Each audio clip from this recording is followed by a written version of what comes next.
Hey Zookeepers, we are back with a Podzooky Super Sentai Brothers side project episode. It's been too long. We had on special guest James Fisher Jr. He's been on regular Podzooky quite a bit, but if we never got him on to talk Super Sentai or Power Rangers, what are we even doing here? A real treat to have him on. Very excited to talk about episodes 24 through 27. And this was recorded back a few months, finally getting to re-release it now.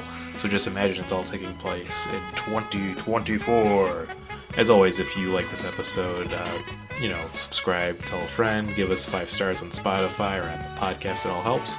And as always, you can email us at podzookeypodcast@gmail.com. That's PODZOOKY. Podcast@gmail.com. And we are now on Blue Sky at Podzooky as well. Twitter's dead. Just get out of there. Be free. Anyways, let's get to it.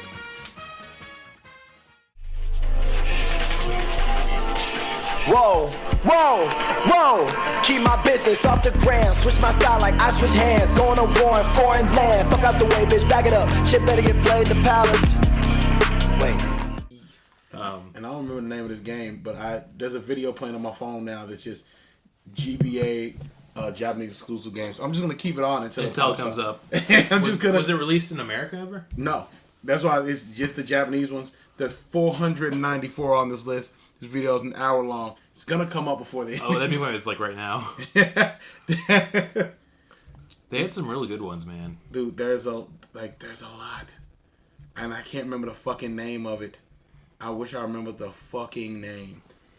It's a bunch of Bobo games that didn't come over. Bobo. Oh, fucking. Like, that was such a weird fucking series. It was a weird series, but it was a good series, you know? I feel like I enjoyed it. I enjoyed the GBA game that I played on emulator.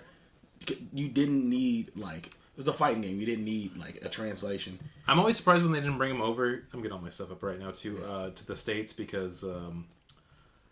it's like they did the anime, they dubbed it. It was slightly big on Fox Kids wherever they played it. So just bring games out, Yeah. I don't ever get how these companies work. Even if it's I used to go to the the rental place and rent anime just because it was anime. Because the only anime that was popularized in America when I was a kid was Dragon Ball Z, Sailor Moon, whatever they played on Toonami. I'm 34. 33. Yeah. Oh, I'm the old one here. I'm 37. Yeah. Wait, shit, I'm 35. Oh, no. I do that all the time now, too. I'm about to turn 38 in December 6th, and I guarantee every, day for that month or two afterwards, I'll be I'm 37. No, I'm 38 now. That's right. Yeah, that hurts. I mean, I always remember it I feel like the whole year I spend reminding myself I'm 37 years old now. That's the whole year until I get to the next year. I was hanging out with a group of people recently, and... realized I was the only person over 30. Ooh, that's frightening. And I don't do that anymore. And somebody literally said, "You're not that old." No. Then I think it's funny because they might honestly say that, but 9 out of 10 times they're saying you're old. There's no doubt about it. Mm-hmm. You're not that old. No, okay, good. I'm ancient. And I'm dying right before your eyes. It's 100%. I mean, I'm making that call. I feel like this next haircut, that's it. I'm going short at this point because it's starting to really thin out in the front and the back here. It's I can't be around 20-year-olds anymore after I make that decision. That should be the repellent. Absolutely. That's why I had kids. I'm done. So that's it. I can't wait to be doing a Doc Brown kind of I'm gonna do long hair on the sides, bald up top. It's gonna be fucking. I might just give it some more time too because I'm always tempted. I think everybody wants to pull off a Michael Keaton or a Doc Brown. Well, I shouldn't say Doc Brown because I'm actually more inspired at this point by the guy who operated the MRI machine that I had to go through a couple weeks ago. Describe him to us. The dude's first of all tall, 6'3". I'm gonna say 250. Big handsome. Okay. But upper 50s and got a real round face. Mm-hmm. Not fit, but cute. He's got a real cuteness to him.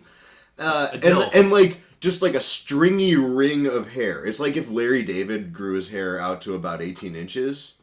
It was like that. And I think that's who I want to be when I grow up. I think that's I mean, also for like balding looks, Larry David's got it down pretty good. He has that on lock now. And He's a personal hero of mine. Jason Alexander, that's another good one. I feel like. That's what I said a long time ago. I said it's because I cut my hair short now for my own personal reasons. But yeah, we don't need to get into it. But I like bald black guys just look like black guys.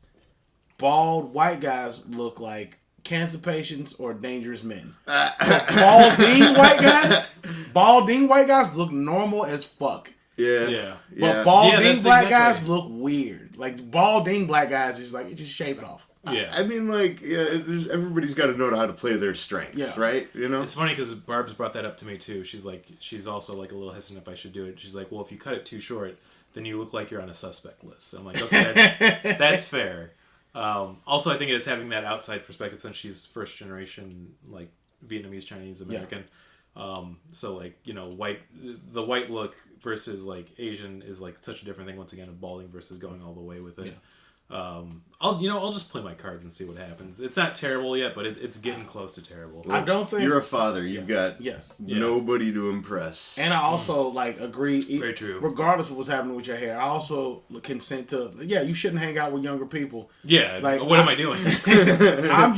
I'm at the point right now where I'm like I'm not like finished, but I'm done. Like, does that make sense? Like, I'm not like I'm choosing to be. I'm like I'm done. I'm no new lingo. I'm not jumping on the Riz. Fuck it. No, I'm not doing it. No new lingo. If somebody's like, oh, there's a new dancer, there's a new artist. I'm good. I'm good where I'm at. I think I'll introduce the podcast in a second. We're gonna get to it. We're taking our time on this one because we're doing a unique episode today. Yes. I found the name of the series, but you keep going. What you can do, I feel like, is you can keep up with the vernacular of the time. So when people talk about it, you're not out of the loop, and it's impressive. Yes. But you can't bring it up in conversation. No, I never simply because then it's exactly of like thinking of like a Eugene Levin character in a 2000 film with like Queen Latifah saying any type of lingo. Yeah. It's just painful. You can't do it. It's a very how do you do fellow kids kind of look, and that only works once. And I feel like that's exactly the way to play it, just from personal experience, because at my job there are a lot of younger people, especially like in our sales department, and they'll bring up like a musician or something that's of the current times, because I feel like I'm pretty good at keeping up with them. Be like, oh yeah, I enjoy them. Or the really cool bonus point is if it's like a band that's popular, like where I got to see them like the Empty Bottle like 10 years ago. Like St. Vincent was coming in conversation. Like, oh, I saw her when she first did her first EP at Shuba's. I was Mr. Old Cool Guy then. It's like, oh, that old guy has got something to him still. Yeah, take a big sip of that. And savor it. That's how it is with my nephew's friend. My nephew's 16, and he had a party, and I went, and like I was just like downstairs making sure they weren't like doing anything gross to each other. 16. Oh, yeah, he definitely. One's 16 and one's 16 and one's 13. That's terrifying. But all their friends were hanging downstairs, and I was just down there with them, and I was so cool to them just because I wasn't trying to be cool. I was just down there. They would make a joke, and I look at them like, "What's wrong with you?" And and they were just like, "This guy's cool," because I wasn't trying to be their friend. I was just there, cracking a joke when I felt like it, and then pulling back like, "I don't give a fuck what." They would cuss and look at me, and I'm like, "I don't give a fuck what you do." Like. I think you can do it never either. Never done that. I've had to do it since I have a lot of like cousins that I'm close with that are younger, and I'm pretty close with Barb's family. It's a very similar setup, where I get to be the cool old guy just because I just don't give a shit. Yes. Like, first off, like I'm married, I have a kid, but I like video games, and I'm just gonna be myself. And then especially like I usually with like family members or cousins, I didn't tell them for a while that I did comedy. When I found out I did comedy, it was like the coolest thing in the world. And then like. The goal in the end game is that they never see me do stand-up, so they don't think I'm lame or see that I have a bad set and then like, oh, he sucks. It'll just always be a mystery. Like, that's funny Brandon. Yeah. We've never seen him do comedy. This is why I leave stand-up in the past, because then I can tell people I used to do stand-up comedy. Oh, and then like, well, he was and great. That's a fucking powerful statement just right the there. Glory days. That's just like, oh yeah, no, I've had some good sets. Nobody ever wanted to book me. But I was what a normal comic would call an open micer, but I'm not going to say that to you. No, you were a funnier than an open micer for sure. Oh, I was a legend of the scene, no doubt. I should say, welcome to the Podzooky Super Sentai Brothers side project episode. I guess to go with the duality of man, last episode of this, we had you out, Nathan, sadly, or one of our Kaijin Kansas City bad boys. I had been kidnapped. You had been kidnapped. This week, Zach has been kidnapped. So it's me, you, and then, of course, I should say I'm Brandon Kirkman, one of the Kansas City Kaijins, as we've decided on for this podcast, but we have special guest and returning champion James Fisher. Hello. I'm glad to be here and talk about something that I love, actually. Yeah. Oh, I was over ecstatic and enjoyed to get you. I said that out. Overjoyed and ecstatic to get you. You can be over ecstatic. I had a little bit of breakfast tea before we started in the Miller High Life, so I'm getting fucking zonked. Oh, you're down. going both ways. Yeah, I'm going both. Because I know you're a big Power Rangers guy, yes. and then also familiar with Super Sentai. I was originally trying to get you to do this, but then you got busy. But then also I got busy. I revived it a year later after we got more into a good place with Faye. And then you were busy, so you got busy. You had a kid. I mean, I got. Okay, I gotta do that joke. Once again, talking about lame old guys. I got busy.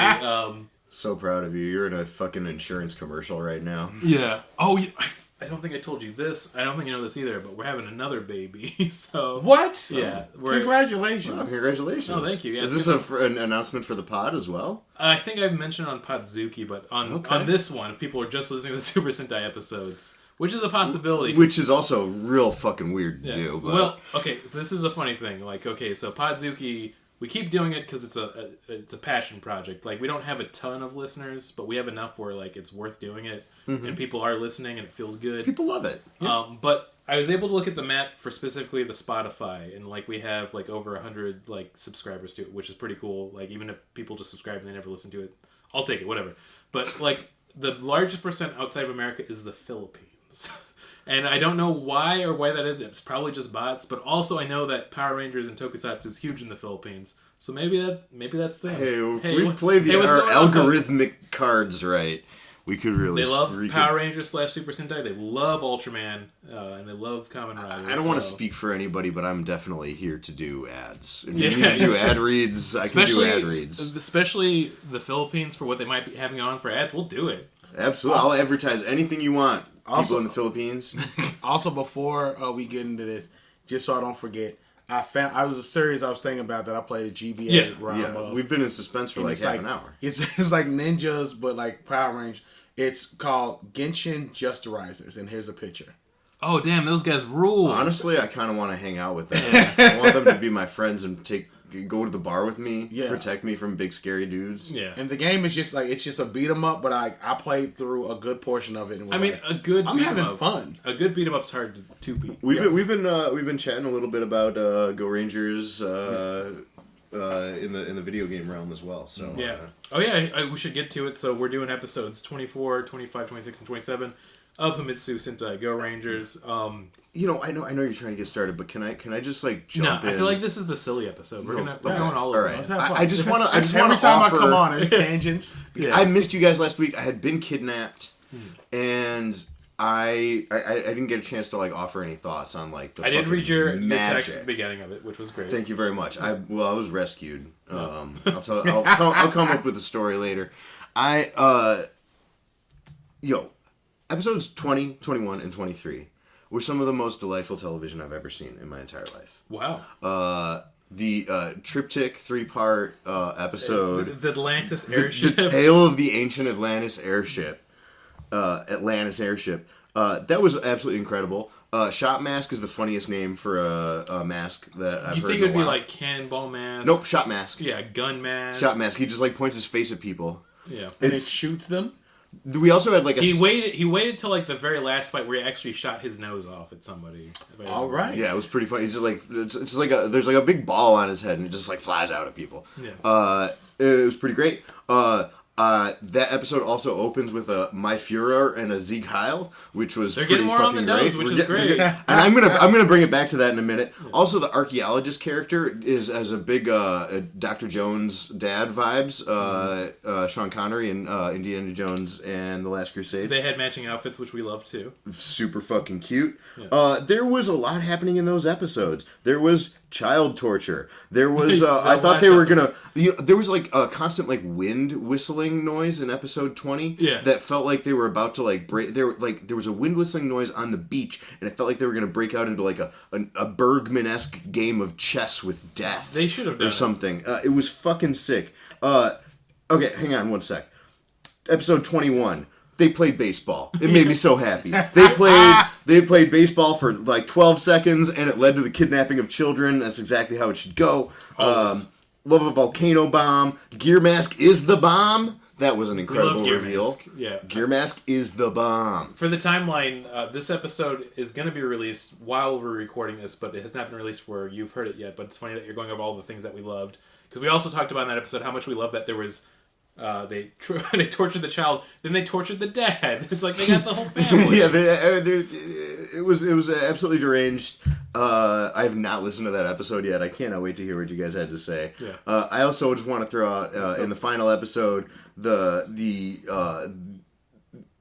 for some wait no no shit! I just looked up Gear Mask. This is dope. Gear Mask is really fucking dope. It's really good.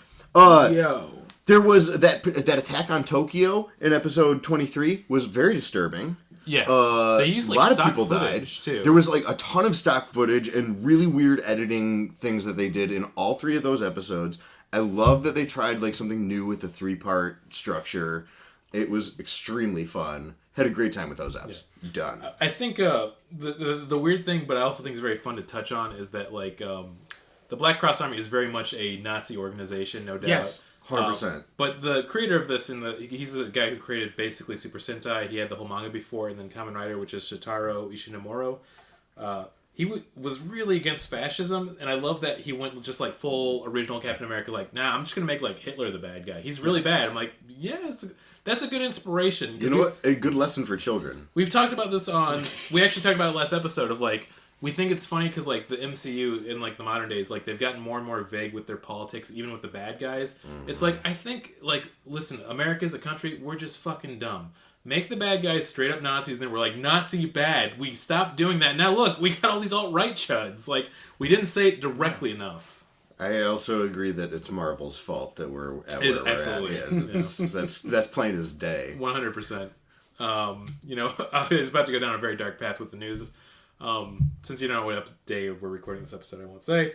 But yeah, I think it's just, I like that when you have just a clearly evil bad guy. I think as shows have gotten more mature, even with later seasons of Tokusatsu, where they have the understandable villain with the more human side. It's nice to have that, but just having a straight up baddie be a baddie is just it feels good when they punch the shit out of them. I have, and we're gonna come back to this because we got some stuff to talk about first, but I do have something I want to discuss about that in my Nathan learns about Japanese history through American cinema. Right. We're gonna talk about the last corner that we're gonna do. It's gonna be all about Tom Cruise. Thank you. No, the character that's evil that you're supposed to relate to is, for me, in Super Sentai and in Power Rangers, is usually the evil ranger or extra ranger who becomes good. That's the storyline. The evil person is just evil. That's I don't want a villain who I relate to, or I understand. I want somebody who's evil who then goes to the good guy's side because you understand why he's doing the evil shit, and then he goes, you know what? I really shouldn't be doing this evil shit. You know what? To break this down for the nerds at home, for every Vegeta you have to have a straight up Frieza. You just have to have a really bad dude who never comes around. Wants to kill everybody. That's a problem. In media nowadays, we got nothing but Vegetas. I'm tired of that. We need more Friezas. That's why I was mad at Black Panther. A bunch of people, we understand where Michael B. Jordan's character was coming from. I was like, then you don't understand the point of the movie. Yeah. He was trying to kill everybody. That's not good. And once again, there's not a clear villain in that movie, which is fine because I know the message is a lot different in the sequel one, and of course, we lost Chadwick Boseman, which is a bummer. But I'm dumb. Give me a direct bad guy. Yes. Be this guy goes around and eats children. We need to kill him. It's not. I don't have to think then. I mean, I hate to be that guy, but I do just want to check my brain at the door sometimes. I think he might have ate children in the comics. I'm not making that a thing. I mean, Namor was a sick freak. So. Yeah, somebody in Black Panther ate children. They were torturing kids in some of the episodes I just watched, so... Yeah. Dude, we got to get back to this. Okay, let's talk about it. All right, we'll get into episode 24. Finally, the full title let's talk about Razor Mask. So this Razor Mask is fucking dope design. That's I think my first note. Oh, Razor Mask has fucking skills and looks fucking cool. Though the budget's starting to show a little bit because I like when they did the close-ups. That is tinfoil on there for sure. There is no other thing it could be. Also, every dub showed a little bit. I'm glad we watched. It was different dubs of the same episode. Every dub showed a little bit something different. Yeah. If I'm maybe I watched them back to back and I'm just, but they showed Razorface how skilled he was in one of them, and then another one did not show how skilled he was at all. I wonder if. Another one showed, like more background of them not in their Ranger suits, just being like the different dubs show different things. I have a theory about that, and I think it's because when we watch it through Archive. Yeah. I think some of the dubs are VHS rips, and I think some of the dubs are broadcast rips. Yeah. So I wonder if there's literally different edits that wound up on VHS versus. I gotta figure that out too 100%. because pulling it up right now too. Because at the beginning they showed, like at the beginning of one of them, they showed Razorface, and he was just massacring everybody. That's the one I watched. Yeah. And it was sweet. And I was like, what the hell? It was that was also a weird way for them to open the episode. And that's also not how they usually do it. And that's also that's not you told me I watched 2 episodes. I watched the Razorface one and then I watched the Snake one. Yeah, I think I did tell you out of order then by accident. Yeah. But we can talk about the other 2 ones after. But I watched they didn't show it. It was good though. It was good. You asked me before, and I said that you did it correct, and then I forgot that I have the list where it's just the subs, and that's how I've been doing it. So I got to send the correct link next time, but it's also not an issue. Yeah. So I watched the Razorface one, and then I in the different versions of that, and then I watched the Snake one in the different versions of that too. I like that experience better because the dub's pretty wild, and I'm still trying to figure out the history behind the dub. Like I can't find anywhere of like, was this aired at some point in America? Did they do like a fake dub? Is this like by a bunch of people that got together and did it? It was never released. Like, I want to know about this dub more and more. I know Zach's been a big fan of the dubs. We're coming for you and your kidnapped. Yeah, we'll rescue you. I promise. They weren't bad. It wasn't like Samurai Pizza Cat's level dub where they just made it up. Yeah, they do their own thing. They just made it up and were like, we'll see what happens. Or Takeshi's Castle when they brought it over. I forgot what they called it over here. That was on Spike TV all the time. MXC. Yeah, that was it. Yeah. They got Takeshi's Castle on HBO Max now. I gotta watch that. Yeah. Beat Takeshi is one of those like Japanese actors that I just love. He's a crazy person who got in a motorcycle accident, forever messed his brain up, but he's like, I'm gonna keep acting. It's just like just gonna keep doing my thing. Yeah, he's definitely like the Gary Busey of Japan, which is a beautiful thing. Great comparison. For episode, so you got the Razor Mask kicks ass is my first note. I also like the titles are different from the Wikipedia because I have this as, for this one it's called Blue Anger, Strong Greenamarang, Big Counterattack. But apparently like the official episode title, this was, okay, I just lost the page. Okay, very cool. I'll bring it up in a second. Nope, that's the wrong one too. This is very embarrassing. Here we go. Did you find it? Yeah, it's Blue Anger, Strong Mido Meringue, which is green in Japanese. So it's like, I don't know which one's the official one. I like that there's an air of mystery of what we're going with. And that was the 25th episode in the episode list, but on the list on there, 25 through 27 is just the Snake episode in different dubs as well. That's really fun. I want to hear about that because, like I said, I feel like we've had people watch the show in a few different ways now for the episodes. Yeah, and and one was 100% a VHS rip because you could see the fucking tracking thing. Oh yeah, oh absolutely. I was like, there's a couple of fun ones. My theory is, and I gotta find. There's like no Medium article or anybody's done the dive on it, but I feel like it's gonna be like a Hawaiian dub because it was very common that shows from like the 70s and 60s that were big in Japan, they would dub just for the Hawaiian audience in America. That tracks. So like famously like Ultraman, even though they did have one that was released in the States, Ultra 7, which was the series afterwards, they have an English dub of, but it was just released in Hawaii because it was so big there in Hawaii. And that still exists on a few places where you can watch or listen to it, I should say. So that's my guess. I feel like I should deposit that now. But yeah, let's get into the episode. I feel like, first off, if you got a weapon, don't put the secret card in it. That was my second note. Top secret card hidden inside boomerang ? Yeah.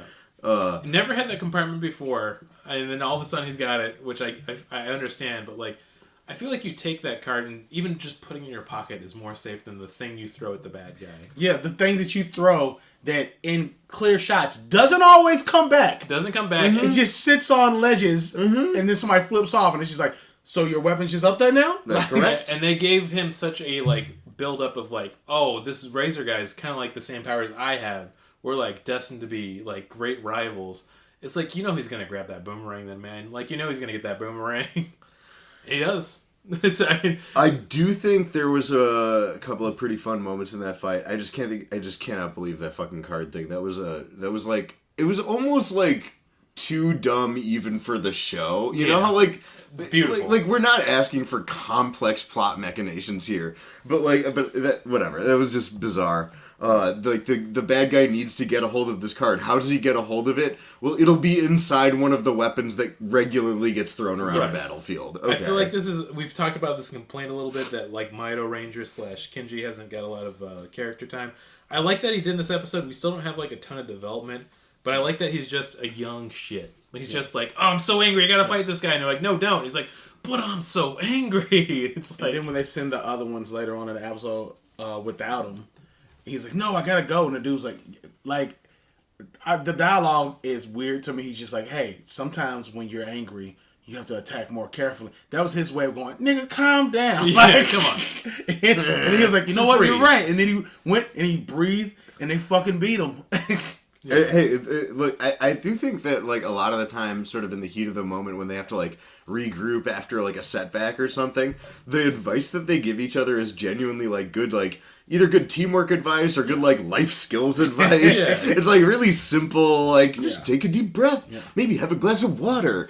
Eat some curry. Eat some curry. This was... Also, I'm jumping ahead a little bit. Well, he orders a small bowl of curry in this episode. I feel like it's like... What the fuck? This show and how characters This work. dude's whole thing is curry. And, he orders a small one? He orders a small curry. I'm glad that that's what stuck out to you. This is what I have to say. Sometimes he orders 3 curries. I'm sorry to cut you off, but sometimes he orders 3 or 4 curries. Yeah, he's gone past that even, I think, at this point. Now, this is actually dovetailing off what you're saying, so don't worry, you're not going over. But please. We talked about this last episode with Georgia. Is that also they do the lineup differently each time where, you know, like you think it'd be 1, 2, 3, 4, 5 because they all have the numbers on their helmets. But sometimes it's like 5, 3, 2, 1 or it's like 1, 4, 3, 5. Dude, that bugged me that the girl was in the back when they lined up. And I was because like, she's number 4. She's 4. Why is she in the back? She shouldn't be in the back. Why is she like? But she Fuck also the patriarchy. Move her up. Like, I think they want her to be the one who starts the attack at the end. Yeah. And so she Because like it's fun every time she goes, okay. Yeah, she says okay, and then she takes out the ball, and it's like it's funny and it's like a good beat, but make her number 5 then. Yeah. And the reason I bring this up, and I go into that too, and also about the small bowl of curry, I feel like you could start a new chapter of QAnon off the show because they're really into numberology and making up shit of like they're giving us coded messages for something about the future that we don't understand yet. Oh, hell yeah. But we were meant to receive this message in 2023. He orders a small bowl in episode 24. Their number order is 4, 5, 3, 2, 1. What's it mean? That's right. Trump's coming back. I know who's going to be the Speaker of the House. Yeah. It's coming together, man. also, this is and maybe I just haven't seen an episode yet because I know they have giant vehicles. Yeah. But this is like the difference between this and what eventually becomes Power Rangers. Right. Where every end of the episode they're in the giant robots. Right. They're just like in the suits and they fight, they beat the people, and then there's no like pose, explosion, and then fade out. They beat the monster explodes, and then it goes to the next scene where they're out of the suits. Yeah. Doing regular shit. They have a little Go Ranger soliloquy. Yeah, and I was like, what the no, that's you just beat the monster. Why are you guys eating now? Like Yeah, it's basically like the end of an episode of Dragnet where there's just a joke and an aside before they end it over. I gotta say though, these episodes did start playing with that form a little bit. Where like that had definitely been the pattern for the first, 22, 23 episodes. But like in the last few episodes, they started doing little cliffhangers. They introduced the next week's villain at the end of the episode. They've I said this last time I recorded with you guys. They consistently play with form so much that it is actually getting hard to get bored in any given episode. I'm still looking forward to each episode we watch. Yeah. And then I also like this, and like for the listeners at home, and like for the context, this is the first of Super Sentai. The one after this was the Jack Q Fever, which is where like they're all cards. That didn't have the great big old robot until they got to Battle Fever J, which is the third series. And after that, they're like, oh shit, everybody loves the big robot. It's a big robot from here on out. So that's where we got the Zords in the mecha from. So it's funny because like they have the Vera Balloon, which is their big airship, which is kind of almost like their pseudo Zord, if you will. But they don't ever use to like kill a guy. So it's mostly just transportation and like rescue missions. Yeah. It's just efficient infrastructure and public transportation. It of doesn't the Go seem. Rangers. That's my whole thing with the It's Fairview. not efficient. It's not efficient. That's a terrible design. The propellers are on the bottom. It doesn't work. It's not good. It's bad. It's dangerous too. Yeah. And this is something else about this that I like. Power Rangers, well, in the beginning, Power Rangers is very silly. Mm-hmm. It's very silly. They try to take a more like a kind of serious tone, but it's silly. It has the teenagers doing teenage things. But like the plot is very like mythical. Fucking, it's fucking Raw doing dogging. drugs. Fucking joyriding the Zord, knocking over the mall. Teenage pregnancies. Sorry. No, they like, but the plot is very like silly. Like, oh, a witch comes out from 1,000 years from space, and then these teenagers have to stop her. This is very like, for being the first one, and you see them trying to figure out what the series is going to be, because later on, even the Sentai series get very silly. Yeah. This is very serious. Like, it's like Kinda, they're yeah. fighting terrorists. Yes. They're fighting They're fighting terrorists who are organization. really just like Nazi terrorists. Yes. Yeah. They're Straight like- up fascist Nazi terrorists. And some of the stuff that happens in it, like they do like the goofy things, but in the different dubs, like I've noticed, like some are more seriously toned Yeah. than others. Like some are just like, oh no, we left this over here, and some is like the green guy going, we're guarding this guy. Like in the Snake episode, he said, we're guarding this guy. It's like, well, what do you know about? We were not told to do anything else. We're guarding this. He plays it straight, and I was like, it's a good drama. Like, Yeah. It's really fun. And this is the thing is when they are funny in this show, I think the show, even being a tokusatsu show from 1975, is legit funny, and this is why we have to talk about this. We love Yellow Ranger / Daida so much in this. He's the best. The part with the razor was really fucking funny to me. Okay. It's Okay. really weird, but really funny. The razors, the editing, the way they edit the razor throws, the way that they edit him shaving Daita is so fucking funny. when he's like that, and he's like, oh, you're gonna cut more of and his hair? he's stuck and like he's got the thing and it just Like, this is so fucking stupid. My but it was favorite thing, great. It's the best. My favorite thing about that scene too is that Razor Mask himself played into the bit, and I love that for him. Where he's like, "Yeah, that's right, I did a great job giving you a shave," and then he walks off. I'm like, okay, I guess he was enjoying it too. They both got something out of He it. did do a great job. Yeah, it was really. He may be a fascist terrorist, but He stopped. He respects but the craft. smooth as a baby's bottom. Yeah. I do like that they catch up, they get him out of there before Razor Mask just fucks off, and they basically get on to like, okay, hey, listen, Mido Ranger's got this idea, he's tinkering with his little boomerang. Oh, do need to make this note too. Once again, with all of the Rangers, they have the classic Red Ranger is the boss man, but this episode, our Red Ranger, Kaijo, I remember his name, his hair's poofed up now. What happened? Did you notice that? I missed it. I totally missed it. Was it just for this episode, or No, or- from here on out, he's got like a more. This is like just a new hairstyle just for a new him? style. Which Ranger? He's the Red Ranger. Maybe it's because he's kind of weak sauce, man. Yeah, he's weak. Yeah, because in the He's Snake kinda- episode, which comes before this, Yeah. and you guys probably talked about it already. But yeah, he looks kind of like Liu Kang from the Mortal Kombat movies. The original. yeah. His hair's kind of like Robin Show's. Yeah. So yeah, it is different. Like, I think they're honoring the great tradition of Power Rangers Super Sentai, which is usually the Red Ranger is the leader, but he's got Leonardo, syndrome. He's just kind of boring. He's too straight laced. Yeah. And you know what? That's good for him. You got to have one boring fuck in your team, Yes. and sometimes they're the leader. I guess. Because, I mean, I should say this for, like, all of our episodes, and I think for most of our guests, it's always the same two everybody loves. Yellow Ranger, Daida, and then Pink Ranger, Peggy / Momo. They're the stars of the show, They're as far as I'm absolutely the concerned. stars. We've come on board more with the Blue Ranger and the Green Ranger a little bit as they've been going, especially because the Rangers on the spectrum, for sure. Neurodivergent. well, because usually the Green Ranger or the Black Ranger, those are usually the ones that are like second in command. Yeah. On the bigger teams. So like in Power Rangers, it was Zach, and in Zeo, it was Adam Park. Like it was, but since they're second in command. You know, I haven't thought about this. We don't have a second in command in this series. No. No, not really. No. It's the leader, and then the other people, and then usually the Yellow Ranger is like usually like, especially if it's a guy, it's the goofy one. Yeah. Sure. Like Power Rangers Mystic Force, the Yellow Ranger was the funniest motherfucker in that. Like, he was and that's been the DNA since the beginning. Because once again, Daida, all the way back in the original show, he's fucking funny. Like, he's legit a funny character that's fun to watch. He's Michelangelo. And you know what? I'm just realizing this now. I don't know why I haven't thought of it before. Yellow, kind of a funny color. It is a funny color. It's color, I'm looking at some yellow shit over there that you have for your daughter. Big flower. It looks like a good time. Yeah. Real silly. Yeah. So, like I said, Michelangelo, orange, a tint of yellow. Like, it's the silly color. Yeah.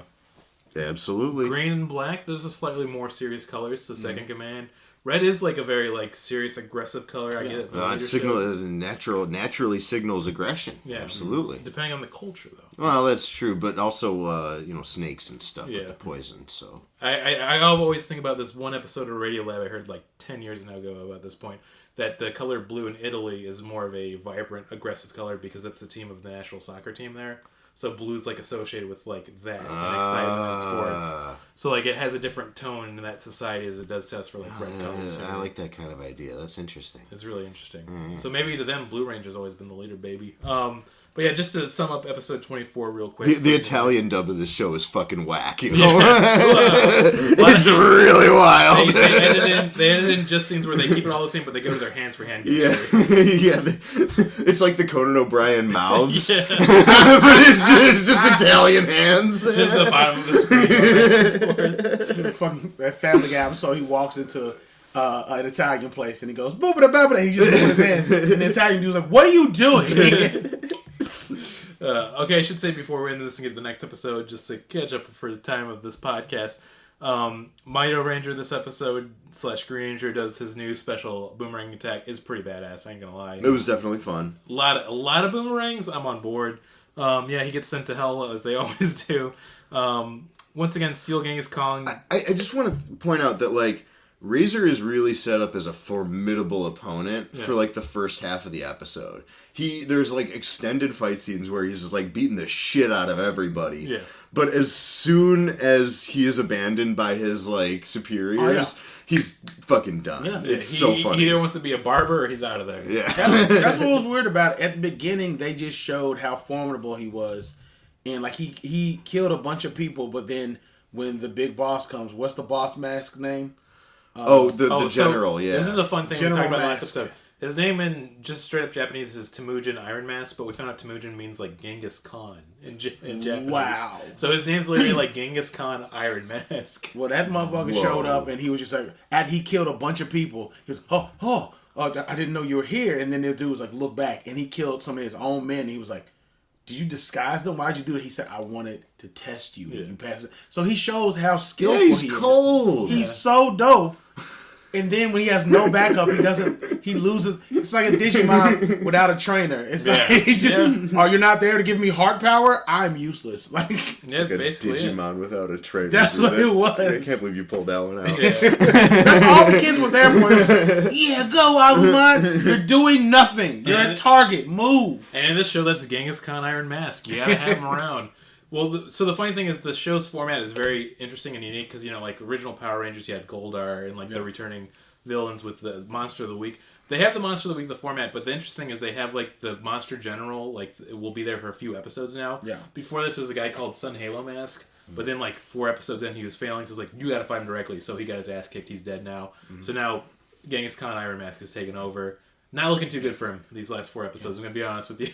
But looking at the wiki, I can see that there are more general there's more generals coming. So I think they're pretty disposable. And they kind of like Power Rangers did like the villain of the week kind of thing, and they had some recurring people. But they did in Zeo, they had a villain that looked like he was gonna be a one-off villain. He was just a living rocket. It was a rocket with an evil face and arms and legs. That's fucking sick. And he was a main villain for like 5 episodes. Like he stayed. Like he was supposed to just blow up, but he was just like, no, I'm still here. And it was a whole episode arc where Tommy, who's now the Red Ranger, and Jason, who's now the 6th Ranger, the Gold Ranger, they swap places. And like Tommy becomes evil again, and they have to like go save him and everything. And those 5 episodes, the Rocket is just like, I'm gonna be evil. And then they beat the shit out of Rocket. He explodes, and then you never see him again. Yeah, but he's a formidable foe, and he looks like a regular. All the like reoccurring villains look like great. They look like people Yeah. in people-shaped costumes. Sure. This guy was in a rocket-shaped costume. He was made to be a one-off villain. And for some reason, he was just there. They're like, this design is too good. We can't. We spent too much money designing the rocket costume. Yes. We need to milk him for a few Funny more thing here episodes. for like the listeners at home that are big Super Sentai fans, for O-Rangers, because I've seen a lot of O-Rangers, which is based off in Japan. He shows up mid-season for a few episodes because this is what's like way different between that. Is like, you know, the Iron or the Gear general leader. He actually gets killed halfway through the show when the O-Rangers take him out, and then his son takes over. But in that sparse time between, that's when the Mad Bomber shows up, and he tries to do like a coup on them all and takes over for a little bit, which was a fun thing. And guess what his name is? Louis Kaboom. This is what he looks like. That's Louis Kaboom right there, baby. Bro. I love when a monster has a face and a face. For the listeners at home, he's got like a regular head with a face, but then his body's a giant face. That is fucking incredible. Louis Kaboom, baby. And he showed up, and His little rocket fins are like a little what I'm skirt. saying. It's like Why was he there for 5 episodes? He was having a kaboom of a time. Yeah, we'll get into episode 25 here now. Please, this is such a fucking fun one. I have the most notes for this episode out of all of them. Yeah, there's a lot going on. First off... Which one is this? I don't know if I watched this. So episode 25 is the Crimson Fuse Lamprey Tornado attacks Scuba Soldiers. It starts out with some strange storms are brewing in the ocean. And there's a ship that is clearly portrayed as an aircraft carrier that then is cut to stock footage to be like a steamed ocean liner. Like in the storms, did you catch that when they're editing back and forth between like the ship that's supposed to be in trouble? Oh, the stock footage is so bad. And it goes to stock footage of a completely different boat. Yeah, it was... Oh, man, it was so good. What's the episode called again? Episode 25, Crimson Fuse, Lamprey Tornado attacks Scuba Soldiers. Yep. So that's the funny thing with the translations. They sometimes refer to him as 8-Eye Mask, but his name's actually Lamprey Mask because it's based off a lamprey fish. Lamprey Torpedo Attack? Yeah, that's the one. I have it going right now without the sound. Oh, nice. Because I'm like, no. Live reactions. I'm in this. We're Twitch streaming this, baby. The yellow one just jumped on this dude and hit him in the nuts. Okay. What?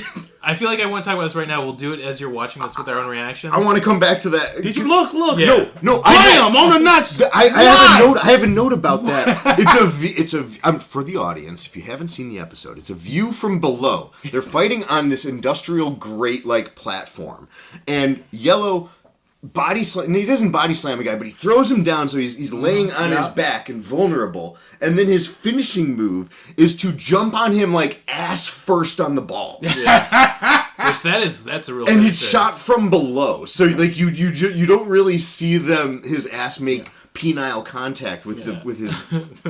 Yeah, it's so good. If we did, I think the title of this episode is going to be penile contact for sure. You're welcome. But my favorite thing about are you both home run or Homestar Runner fans? Yes, of course. When they get out of the ship each time, because it happens twice this episode, the Blue and the Yellow Ranger, I swear to God, the line of dialogue looks like we're gonna have to jump. I kept hearing it from Danger Essie's voice. It looks like we're going to have to jump. And I love that the Green Ranger it's green, right? That's the Blue Ranger. That's blue. Yeah. He looks like green. I was like, oh, the Green Ranger has the bow and arrow like Robin Hood. I love that They should do that. That makes more sense than Blue Ranger. I like that he takes it out of his mask because it's shaped like a bow and it goes bop. They all do that. They all have weapons that come out of shape in their mask. I've missed every time the Red Ranger took his whip out. Like it just looks like he goes. Oh no, yeah, he does that with the whip, but Blue and Green both do stuff from there, and Pink does this with her bombs too. Yeah. She Which are earrings. Yeah. And then Yellow, they just ripped his arm off? Yeah. What is going on? Dude, I'm telling you, this one got serious. Lamprey Mask is one silly fucking dude. Yo. Yeah, he's really silly. My favorite thing is that when things get bad for him, he retreats, but he just jumps into the water. I'm like, you know what? I get it, man. Get out of that situation. He just jump go right back, when you said go back to your little wet hole. Yeah, stay there. Does the yellow one not have weapons? Like from what I read, his weapons is mostly his ass, I think. Yeah, he's just the strong guy too. I feel like I read in the Wikipedia he does have he has like a pole weapon he gets later on, which makes sense because he's just got the line too. Yeah. There is a funny moment right before he runs away and jumps into the water where he's been taking on 2 Go Rangers like quite handily. Yeah. And really showing his stuff. 6 like regular eagle guys run up and he goes, "Uh-oh." that's what he That's jumps it. into the water. I gotta assume it's like some type of union gig rules. So he's like, I gotta get the 6-on-1, we can't do Yeah. that. Also, who's the dude in the Freddy Krueger shirt? Because he seems to That's be Data. there. That's the Yellow That's Ranger. yeah. That's the yellow. Why is he not wearing yellow? Okay, we've talked about this We've too. discussed it. Yeah. Why is he not? When they're in the civilian clothes, their colors are all wrong. That's what confuses me. It drives us they're, nuts. Because they're wearing the colors. If they Yeah. wore different colors, if they're wearing purple, I'd be like, yeah, that's not a purple And ranger. it was- so they're I read- wearing each other's colors. I read up on this. It wasn't until like the 80s that they started to do like the color coding of like the Red Ranger's always wearing red. Yeah. So man, those And kids, he is wearing red Yeah. in the Snake episode. he is, but not always. He's sometimes wearing like a green shirt. I know, it's exhausting. It's very exhausting. It's you know what? I like that they don't hold your hand as an audience member. Yeah. I like that they show, don't tell. They do. You know what? Hold my hand. More I like, didn't know what's actually, going no, on. I think they're more tell, don't show. But like, that's Yeah. okay. But sometimes they don't tell and they do show. He has a cowboy hat on right now, and then one has on one of those Dave Chappelle 2000 hats. So that's the Blue Ranger, and that's why we keep saying he's our little nerd of Virgin King. Yeah. Because one of the episodes he was like, I just don't relate to people. I relate more to the Variable. Like that's our train boy. That's Yeah, his, that man So likes to. he's stimming. So which one is the red? That's the Blue Ranger. That's the blue. Okay. Let's see. And then That's Peggy, so that's the Pink Ranger. Yeah. That's Mido Ranger. He always wears white. He's the Green Ranger. Green Ranger. And then Red Ranger is just wearing white this Okay. episode. So then I was wrong. So then, yeah, I was wrong. I thought this one was the red because he was wearing the red. This one, he should be the red. He's the leader. Like Yeah, he's so 100%. boring. Yeah. He wears green all the time. He's the dad. Yeah. He's absolutely the dad of like he shows up when they're all having too much fun. Like, okay, kids, time to go to sleep. Just Like, when that's I him. thought I knew what was going on. Oh, there's the stock footage you're talking about too. Yeah, so much good stock footage in this episode. It's absolutely awesome. Yeah. No, And here's a helicopter with the things on the bottom. Yeah, that's this very is a fun. horrible design. it is really the bad. worst designed transporting vehicle I've ever seen. Yeah, no wonder they don't turn into a giant robot. And Bad people mover. And I feel like we're not doing this. We're not going out of order for this episode. It's not gonna make sense because this episode's kind of a nuts one to begin with. It basically starts off as Lamprey Massey's out there. He's had this decision to take over the ship because it has a bunch of valuable Eagle resources that goes to, I think, one of the bases that's going to get destroyed eventually in a future episode, I'm sure. Anyways, they get there. They have to defuse this bomb that they have on the ship that's going to cause a bunch of destruction. Lamprey Mess specifically poisons Peggy because she can't defuse it because she's now too poisoned. She gets better, don't worry. So then they have to get the code out of him of how to defuse it. We'll do the live reactions as you go. For Who's all this these Asian kid? So he's Okay. just a kid. This is another confusing one. He's just a Like kid I know that they're in shows. Japan, but who's this Asian He kid? hangs out at the little diner, which is also their headquarters. Yeah. Oh, the one And- where they ate at the end of the snake one. Yeah. Yeah, Where that- the silly one goes. "Oh, that's the like snake." upstairs from their like military headquarters. Yeah. And This he, line cook. he always has a riddle or two for them. Okay. And he'll And Yellow Ranger Data / can't figure it out. I feel like we're all slowly learning Japanese from him too because it's a straight up Japanese pun riddle. So they explain it in the subtext of like this actually in Japanese means this, and when you say it like this, that's why it explains like that. I'm like, man, I'm kind of starting to learn the language with this show. But yeah, Yellow Ranger / Data can never figure it out because he's dumb. Simple as that. All right, here's the fish man again, and he has the trident. Yeah. I think this is a pretty good scene. I think this is where he Yeah, starts we- getting shot in the eyes, Yeah. which happens like 14 times It's- in this episode. it's He has real- like 14 eyes. Like, It's a Chekhov's eye shot because it sets up for more shots in the eye later. I like how his head is literally a fish facing up. Yeah. It's pretty outrageous. Like the mouth, his mouth is not the fish's mouth. I want to point out that the scene that we just watched actually included Master eating, and it was an entire scene devoted to Master eating with almost no dialogue or plot description going on. Really weird. It was like they just dropped in a scene of him being hungry, making himself a bowl of curry, eating it, and that's it. Out. So now he's based off a lamprey fish. If you've ever been to Shed Aquarium, those real ones with the fucked up mouths, that's what he's supposed to be. Let me see that. Let me see that guy. Oh yeah, fuck Yeah, that. the alien fish. Yeah. Fuck that. Yeah, those little pieces of shit. I hate So, that. I so hate now that he just so much. explodes them Yeah. in their regular clothes, and then the pink one flips out like, "Oh, I got my suit on." Yeah. And now she's running. Why are you? She just threw somebody off a roof. That's That my was favorite shot. Whoa! That's my favorite shot of the whole Whoa! episode right there. Yeah. That was a rag. So that was a rag doll. Yeah. So when it hits the ground, you know it's a rag doll. It bounced. It bounced. But like Way when bounced. she first did it, I was just like, what stunt double do they have that did this? It was clearly a rag doll when it hit the ground, but when it first happened, I was like, What the hell's going on in Japan? It's one of the fucking funniest things I've ever seen. I also had a realization at the end of this scene. We should definitely watch that. Look at it. I know. Bam. Here, the fish guy's like, I'm gonna run. Throw him off the edge. It's really good. It's incredible. I realized that every time Fish Guy runs away and he jumps in the water, that he has a cape. Yeah. A cape's got to drag you down underwater. Like, that's got to slow you down so much. Don't worry, it's a water cape. Oh, fuck. The Red Ranger has a whip, and he's doing it well with. That's another thing. That's never in my mind, other than Castlevania, a whip has never been like a masculine weapon used by men in like video games or cartoons. You saying Harrison Ford's a fucking pussy? What are you saying about in video games and cartoons? Okay. In video games and like cartoons. Soul Calibur, you got Ivy. Yeah. Brought a lot of adolescent feelings to Brandon when he's playing that. Even Super Sentai in the Power Rangers movie, the Pink Ranger's new weapon is a whip. Yeah. So you rarely ever see a guy with a whip as a weapon in these kind of things. So that was refreshing to see. I was like, oh, it's not a sword. It's not like some big axe. Yeah, no, I always thought it was so interesting that he has not an intuitive weapon. It's not not one of the first 25 things I would have thought of. Okay, the fish just shot one of its eyeballs. Yeah, that's my favorite thing about this poisons episode. her. And he stabbed her, and then she fell on the ground.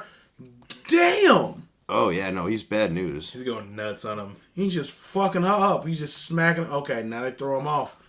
In a minute, Peggy's going to have a classic, bandage around the head wound that I really liked. So she's the explosive experts on the team. That's why specifically this motherfucker goes for her so that she can't get it diffused, which is...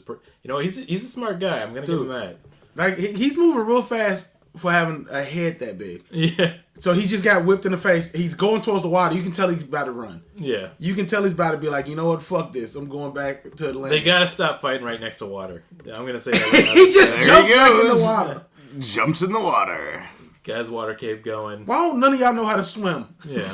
There's a few other really fun moments in this movie. Daita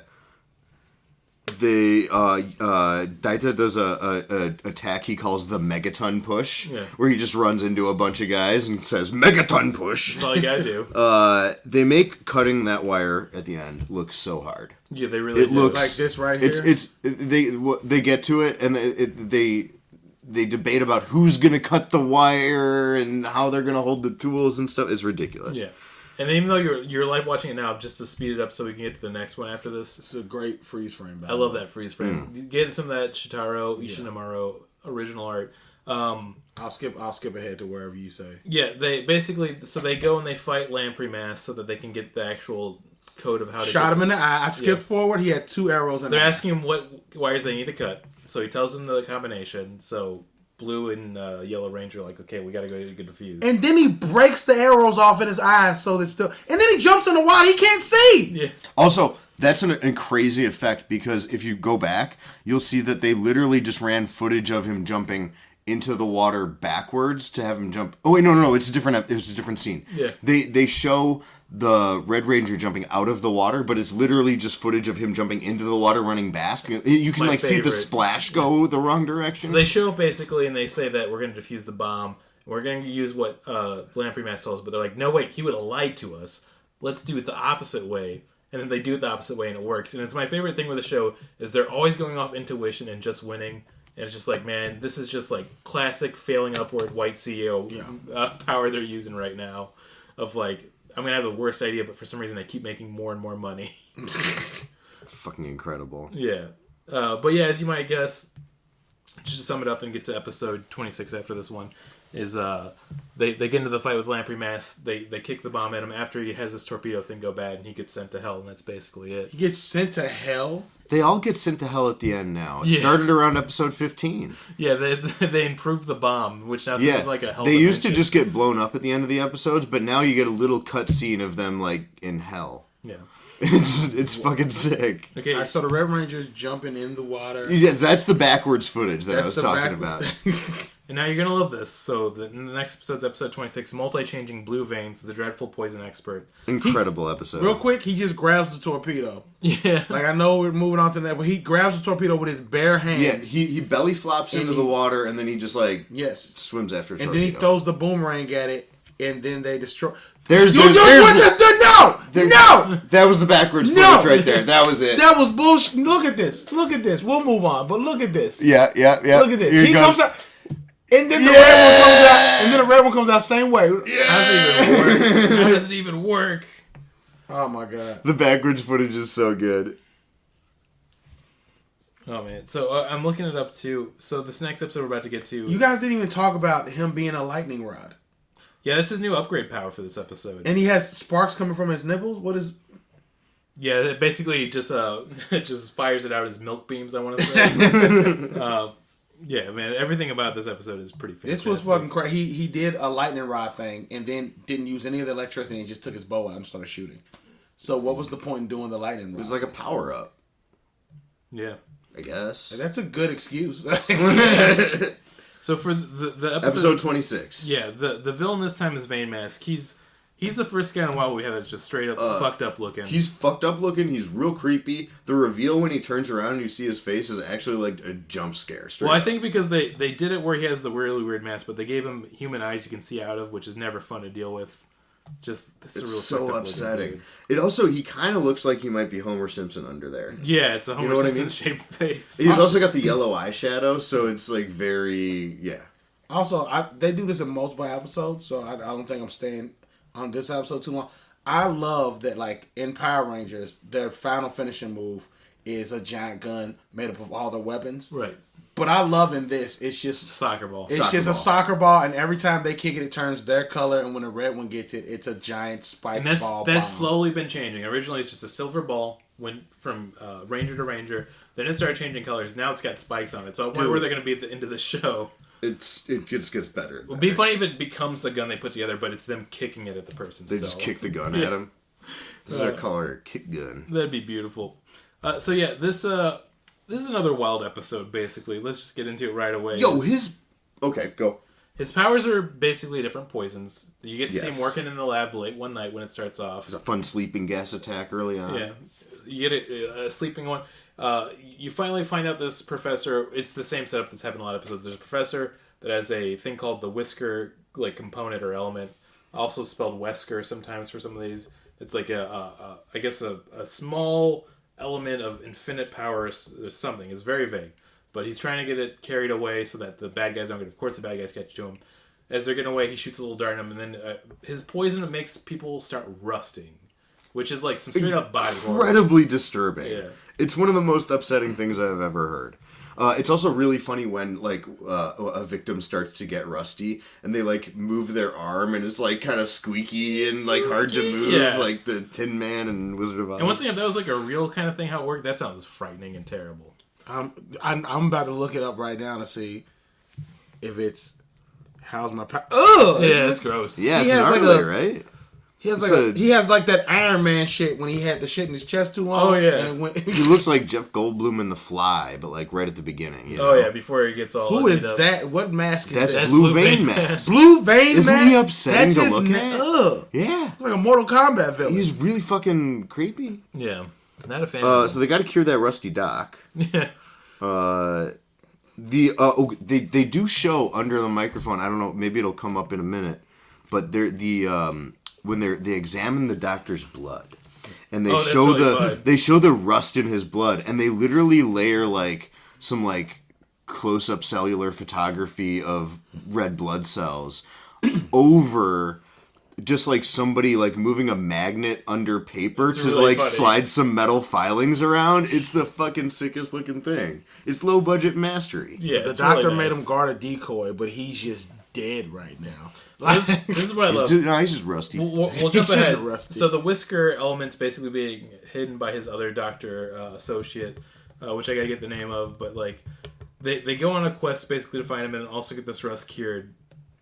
And basically they have the idea of we're going to get blue vein mask all pumped up with that rust poison as well, so they can figure out how to take care of it. Yeah, he screams, "You gotta change the blood!" And like that makes sense to them, and they just show blood going to this guy later on. That's what fixes it. So here's a shot that you're looking for, I think, because she's looking at it in a magnifying glass. Yeah.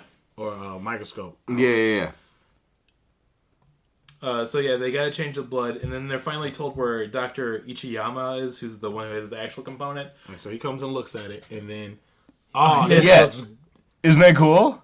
It's really fun. They just like move around the little metal filings. That's being smart. It's so clever. Being good with the budget. But anyways, so they as this is going on, they figure out how to solve it. And they get the doctor cured, but then he tells them his other associate has the Wesker element. They find him, and this is my favorite weird turn of the episode. He's gone mad with power. He's made a sword out of the Wesker element, and then he just like starts attacking him. I was so confused for a minute when he did that. Yeah. I did not understand why. And they do explain it after the fact, but it's actually like kind of shocking. Yeah. But the element apparently is just too powerful. That's why. I'm sorry. There's a part just now where there's a bunch of nurses, and then one puts her hand over her face, and then they all turn into villains. Yeah. So they're putty slash the minions in this one are called Zolgers. Okay. And it's a better name than putties. The weird thing about them is that they are like half comical weapon, half two realistic weapon, where they have just straight up Uzis, basically, or like AK-47s. But then they have like big cartoon swords. By the way, here's a nitpick. Yeah. You just reminded me, you said putties. This is a nitpick. This was in the Power Rangers movie that came out in, I think, 2017, I think it came out? Yeah. I hated that they still called the rock monsters putties.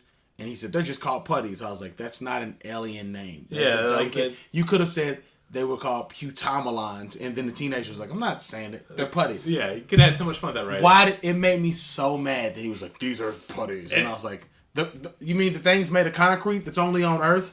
You already have a name for? What the fuck are you talking about?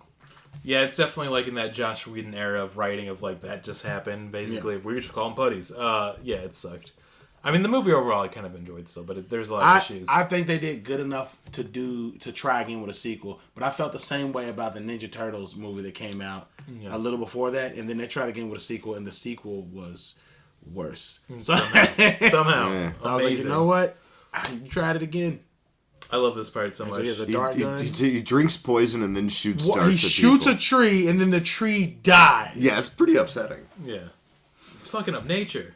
I will say, this episode... Oh! Yeah, that's how they get him. That was dope. He tried to shoot it, and he bent the thing back at him, and he shot himself. And now, because of the type of poison, he has to run until he dies.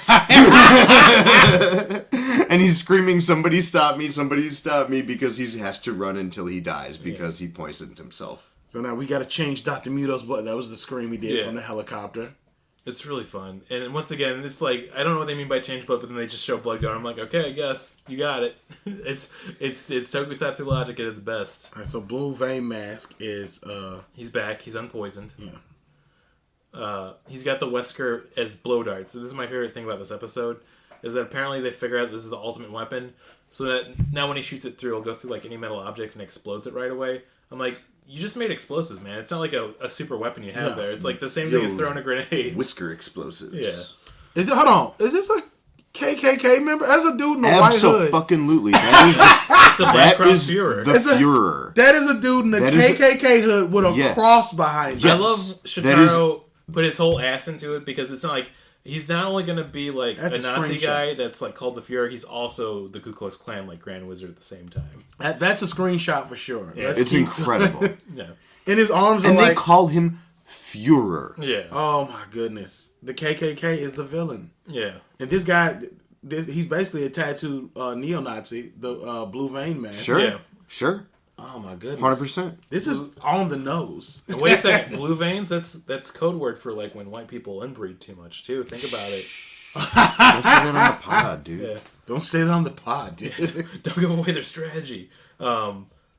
This is like on the nose as hell.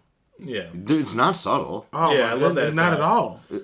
And it's been this way essentially from the first episode. Yeah. Like, it's actually, like, kind of satisfying. I do like that, like, since they are, like, basically a military force of Power Rangers, like, they don't do the thing that, like, this is what my friends who I have now didn't like Power Rangers when they were younger. They're like, that's not. Cause I grew up in the hood and I watched TV and stuff to escape the reality, but they were like, they accepted the reality a little more than me. Yeah. So they're like, what the fuck you mean you shoot somebody with a gun and then sparks come out, they don't die. So like the fact that they're using real guns in this one, it's so weird. I'm just like, it's weird. It's so weird if you grew up watching Power Rangers, but it's just like, this makes more sense.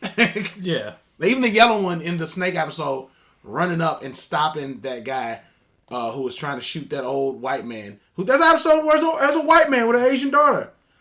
That one was pretty weird. Even when he runs up to stop that white man, he grabs a gun and he gets it out of his hand. He's like, "Oh, are you okay? I got the gun." I was like, "That's a real gun." Yeah, that's just straight 100%. People just get like shot and die from bullets.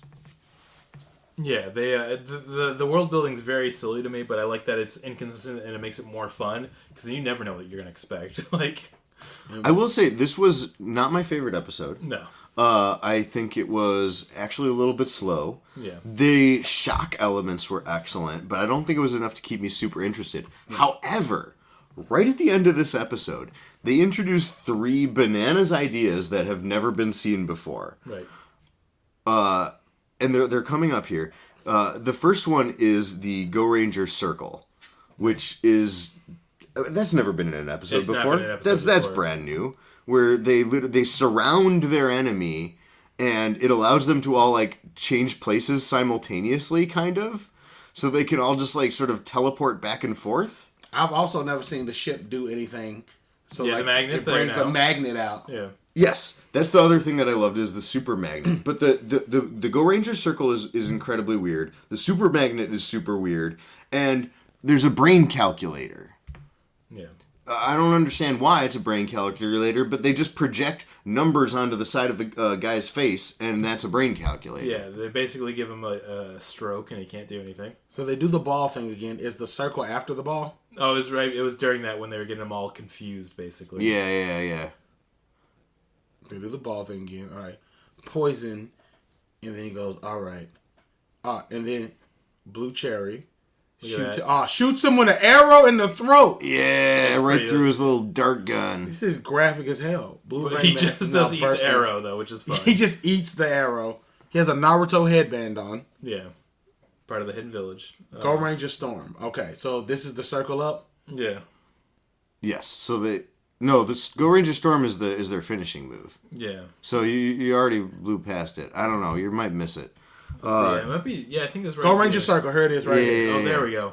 They circle up. What is going on? What is going on? Yeah. They can just like change places, and so he can't hit any of them with his darts. And then his brain calculator projects the numbers onto the side of his head. I love the fact that like you can see like this is what I liked about the Zord battles when I got older. Yeah. When I was a kid, I was like, oh, those are giant robots. As an adult, I'm like, you can clearly see that's a guy in a suit and how he moves, and it's so dope. It's so funny that you can see his human eyes. Yeah. For the only time in episode, you see his human eyes looking around. Which makes him a little bit more creepy, I feel like. Such a disturbing character. Yeah. So, getting into episode 27, which is titled, I gave this full up here. Yellow Object Q, Go Ranger Base SOS. This is a hilarious premise. So first off, Iron Nail Mask, fucking great design. Absolutely, one of my favorite guys. Keep talking. I'm gonna go Iron Nail Mask / Iron Claw Mask is just a giant claw, so his face looks like a giant claw. Then he has a giant claw staff, and then he has giant hands that are claws. Big claw boy. The episode opens though with a pretty fucking fun truck chase. Yeah. Like the one thing the show actually does pretty good is car chases every once in a while. There have been like 2 or 3 of them. There must be like a director that was working on these like Yakuza movies that were popular at the time that had a bunch of car chases and like, well, now you're doing Go Rangers. And he's like, okay, fine. Mm-hmm. I'll let my passion shine in this. Don't worry. It's a real Bill Friedkin. Yeah. How did the Q box get to them? I missed that. How did it get delivered? Was it just like a ding dong delivery? It's basically for Go just Rangers? A delivery from what I understand from what I was watching, but this is the episode I was watching at 3 times speed. So it literally boof. I don't even know how it got to them. It must have just been a ding dong delivery. Yeah, like I was talking before we started the podcast recording, but I was tight on time, so for like the last 2 episodes I had to watch at 3 times speed. So this one I was able to read and pick up on everything going, but there was scenes where it's just like, poof, this is happening now. There's a couple things that happened really and we're all fast, talking like though. Animal Crossing characters. Yeah, so this guy gets in the base basically, and he is just going buck wild. Basically, that's all I can say. Well, he gets in, and they're trying to figure out what the Q box gets in first. Yeah. And they're trying to figure out what the Q box is. They try to like cut it open. They're Once again, this is just modern day QAnon theories right here. That's literally a Q drop. I'm telling you, They're telling us something. We gotta figure it out. it goes back to the 70s, bro. Also, side note, this is I love that they keep using their motorcycles, because often in Power Ranger series they will introduce like their vehicles and then they won't use them a lot. Yeah. I know specifically. No, they use them in the least practical situations in this show. So, funny thing, this is getting really into some deep tokusatsu stuff. Yeah. Like around 2010, 2011 in Japan, they changed the laws of what can be displayed in television shows in the country because there's a rise of gang activity with the kids and basically like delinquency that was linked to motorcycle culture at the time. This is 2010, by the way. So they started to limit what they could show for motorcycles on certain speedways and pedestrian motorcycles. So the shows can only like have an X amount of time they show motorcycles. Really? But it's like a big part of Kamen Rider. Like he's always had a motorcycle. Yeah. So now they have to be really creative about it. So this is weird because that's around the time, I can't remember exactly what year, but I think Dino Thunder was around 3 to 4 years of that. And in Dino Thunder and Abba Ranger, which is what it's adapted from, they have 3 modes of transportation, okay? They all get bikes. They all get bikes at first, right? Mm-hmm. And then the extra rangers get bikes. But then they also, like, get dinosaurs, raptors that they can ride. That they literally only ride one episode, the episode they get them. Yeah. And it happened around then. And then the Blue Ranger gets another motorcycle that turns into a helicopter. So it's a motorcycle, but he never rides it as a motorcycle. It just turns into a helicopter. And then the extra Rangers get like segways. Yeah. Not segways. Not segways. That would have been hilarious. They need to do that. We should have just left that out there. We all would have fucking believed it. They get 4 wheels. ATVs. Yes, they get ATVs. Now, So they don't use the motorcycles anymore This shot's because they great. ride on the back of the ATVs. Oh, the fight choreography and like the floating camera going through the fight on the bridge is so fucking fun. Doing an old boy shot there. Also, this episode does have a lot of like you meet like other Eagle agents. You meet some of their 00 agents. And those spy interludes are like very 70s Bond. It's actually like super Sean Connery vibes. Absolutely. I will say for the early days of like stunt martial arts, like this is not bad. Yeah. No, the fight choreography has gotten better, I think, since the Fun beginning. to watch. It doesn't feel boring. It doesn't feel like contrite either. Like they're trying a lot. It feels like real people fighting. Yeah. They also don't repeat a lot of the same fight moves except for like their signature moves. So like there's actually legitimate unique choreography in every episode at this point. I mean, I also think, like, just watch this right now. The actual camera work they do around the fights is really interesting. I do like anytime you hit somebody in the face, you can tell it doesn't count. There's another great dummy shot. So many good dummy. These episodes had the best dummy shots. Yeah. Dummies flying off of We're bridges. going back again watching it. Here we There go. you go. Here it goes. Crunch. And it literally my bounces goodness. on the floor. So. Yeah, and this is actually a pretty straightforward episode for what happens, which is good because I think we're going to wrap it up after this one. But yeah, you get an Iron Clown mask, he's going nuts in the base. Temujin Iron Mask shows up to also help fuck shit up. It's a straight standoff for like most of the episode after that too, which is really fun. This is a weird thing to mention. His boomerang, when he takes it out, like he throws it and it's sharp. Yeah. It's sharp on the edges. Like there's claws on the edges. It was like of the boomerang. pointy. Yeah. But then he throws it, and then when he catches it again, no claws. Just a regular fucking boomerang. You know, I'm starting to think they're doing some fucking shifty editing with us here. Like, I'm you see? pissed. Yeah, no, I see. Oh, I see it. I see it. There are some really long fights in here. Okay, but in a minute it's gonna come up. They're gonna find out that this Q box is actually Iron Nail Mask. Yeah. So is it a werewolf? Because it looks like werewolf claw. Okay, it's a bird werewolf. It's a bird. We told you he's like it's Mr. a bird hand. He's Mr. Claus, basically. Yeah. That's actually a dope design. It is dope. Actually His head looks like a. This his is also head like looks the first time claws. they've had like a monster, a boss of the week that seemed indestructible. Other than that one guy who was the indestructible robot mask or something like that, and they finally just had to fuck his circuit up. This guy is a very similar weird loopholes they go through the episode. I mean, also just so we can sum it up and get to the end of the podcast here, is they basically find out that like a flickering bulb is what kind of gets him thrown off. Dude can't stand fluorescent lighting. Yeah, literally. I wrote it down as a joke at first that, like, wait, is he really going to get put off by fluorescent lighting? And then they literally name it. Like, he hates fluorescent lighting. It makes a weird noise. Yeah. He can't fucking deal with it. So yeah, That's he's canon. had too many years in an office job, so I can relate. And he all is too well. fucking all them up. Yeah. He's really cool until he gets in front of a fluorescent light. So my power is limitless. And I can you can't destroy any send. kind of Okay, kind if you of got steam this that. is like this is signs all over M Night Shyamalan's sign. You can't go to a planet full that's like 80% water if you're like deathly allergic to water. Much like you can't send a guy whose one weakness is fluorescent lighting into an underground base that has the cheapest thing possible. You know that's government funded. You know it's all fluorescent. So I think, lighting. is this the Pink Ranger? She's holding him up with a gun. Yeah, it's the Pink Ranger. She just has a real gun. No, that's not the Pink Ranger. Oh, wait, no, that's that's 0010. I think, yeah. 0010. Well, she shot at this dude, and then he rolled slowly away. Yeah, and he's dodged the bullet. 007. Yeah, they're kind of flirting. They have a 007. Yeah.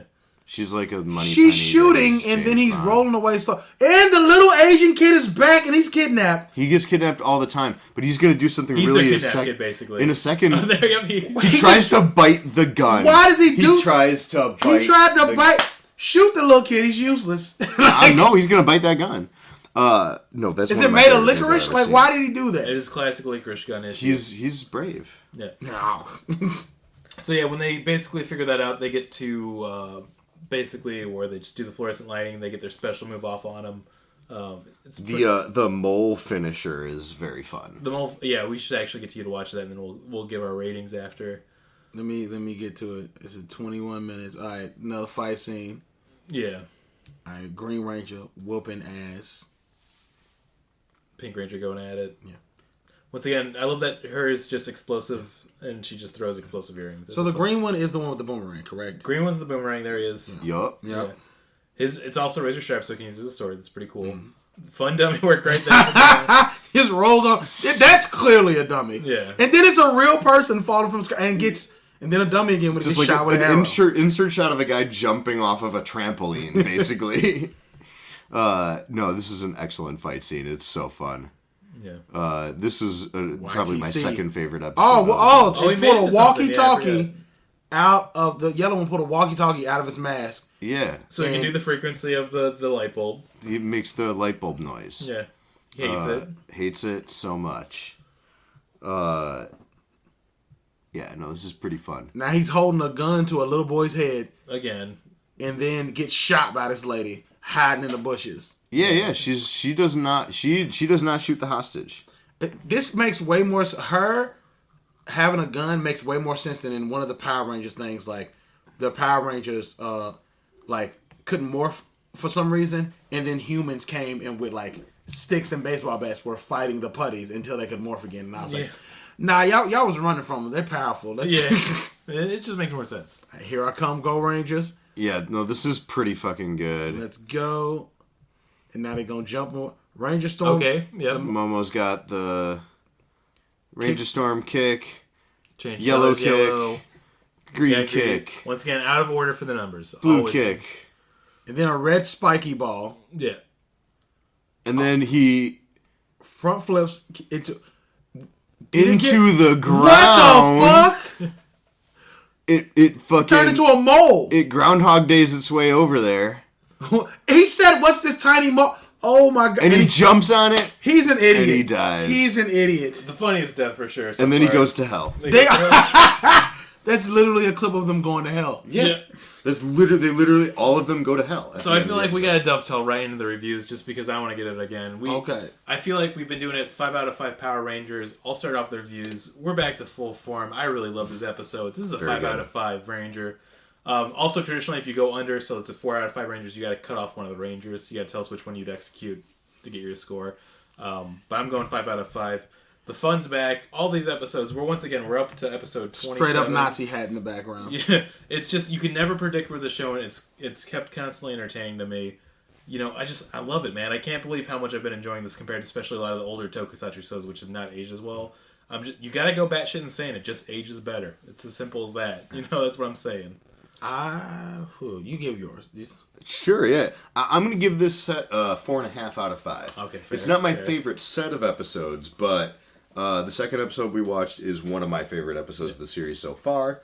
The third episode we watched is not, because my criticism of that episode is that it's actually a little bit boring for the middle stretch. Yeah. The beginning has a fun setup. Introducing the characters is great. The middle stretch is actually kind of boring. But then at the very end, they introduce 8 really cool ideas right after the other, I was saying. So that's what brought it back for me. It totally brings it back around, but I like the episodes where they distribute the little novelties throughout a little bit more. That keeps me a little bit more engaged. But again, I'm only cutting off half of Blue Ranger's legs because that's what I gotta do. He'll figure it out. He'll build robot legs. I do want to say this once again. I like that you see the DNA of future Power Rangers and Super Sentai. We're we're not halfway through, but 1/3 through the show. So now they're all getting their little super power ups that are individual to each of them. Very common tradition too. I'm sorry. The villain next week he literally has a afro pick as a face. Oh, we already had an afro pick, and he has a hot comb as a weapon. Okay, let me show you this real quick. Why did y'all not bring me on for the nigga episode? Why did y'all not bring me on for the black one? We're watching it the first time, man. Sorry, we're doing the opposite. We're getting the whitest comic in the scene. That's right, Daynard next week. Actually, it's funny because we were supposed to have him on soon, but for Podzooky, we got another interview. Oh my goodness! I'm bringing up. Oh no, it's Black Hair Mask. Black Hair Mask, yeah. Is that what his name is? No, this is another one that also had a comb as a weapon. It's not capital B, capital H. It's just black hair. The hair is black. Okay. Not black people's hair. But if he came out with an afro, I was yo. He does, the comb that he has does. But this guy, literally, let me go back a little bit. This is Black Hair Mask, and his weapon's a giant comb. Okay, so that's Black Hair Mask. Look at this guy. Look at this guy. Let me see if I can pull it up. Let me see if I can. He has a afro pick and a hot comb. It's literally a comb that shoots fire. That's fucking incredible. I mean, my god! If anything, Super Sentai was just ahead of the times before exploitation came to America. You know how they get him? They get him with straightener. It's actually very damaging if you don't use it. Oh my god! They perm him. This is all right. So let me give my rating of this because this is.